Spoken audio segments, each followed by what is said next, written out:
The 2024 season couldn't come any sooner, and it seems like Red Bull's rivals have already started with their negative statements regarding the upcoming campaign.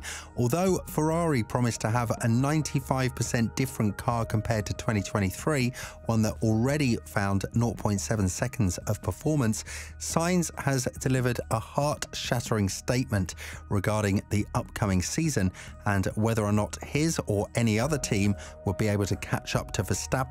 But with Red Bull's latest statement, is the sandbagging process started? And more importantly, are we currently witnessing the mind games from Ferrari and Red Bull?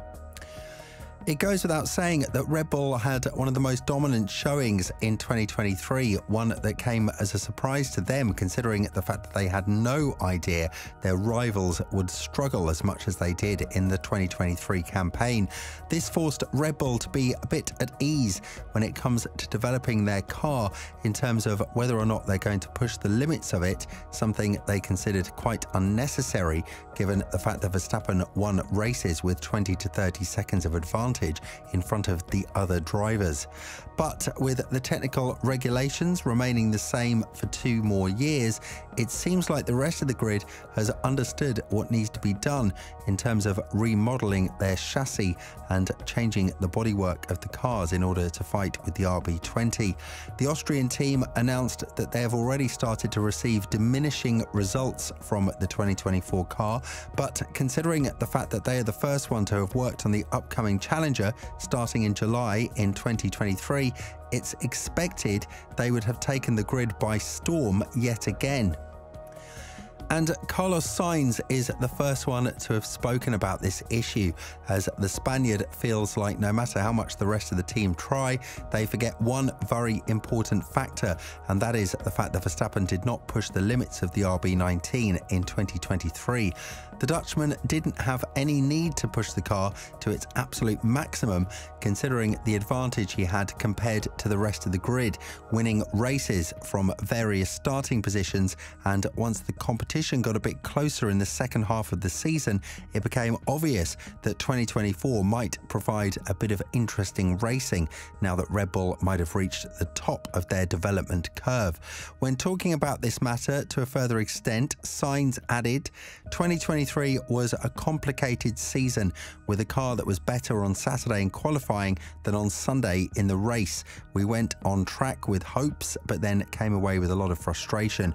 As for Verstappen's dominance, I think he didn't need to go 100%.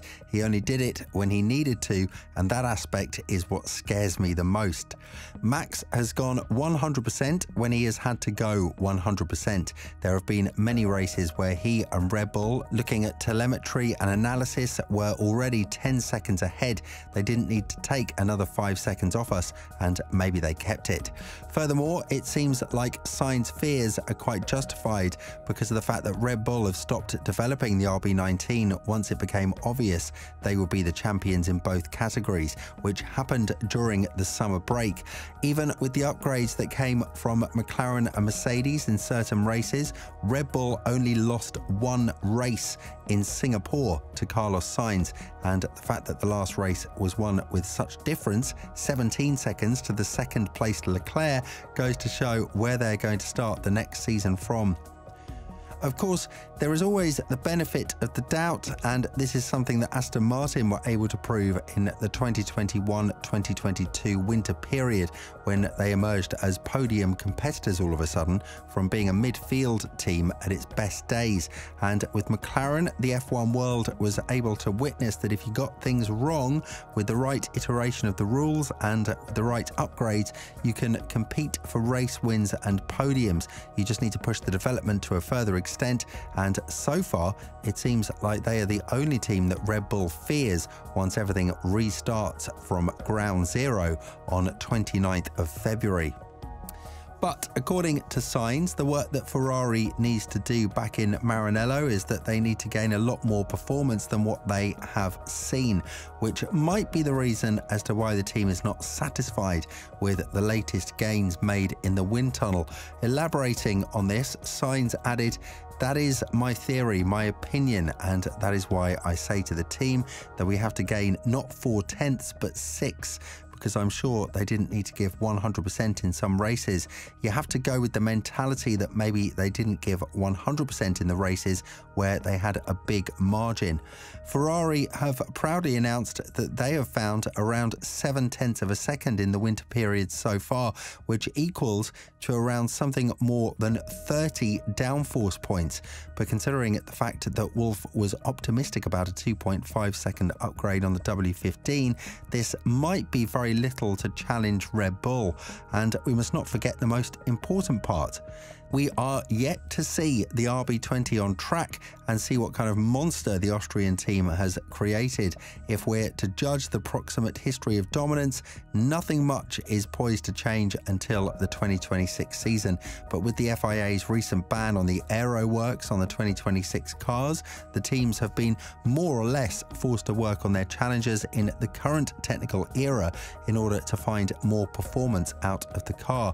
And one factor that the other teams have been lacking severely compared to Red Bull is the race pace, something that Sainz has further elaborated on, adding, "There are still a lot of meetings to analyse everything. In January, there will be the review with 1 month to go, and then you will have a better look at everything.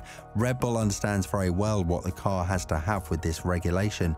You see that on Saturday we can beat them or match them.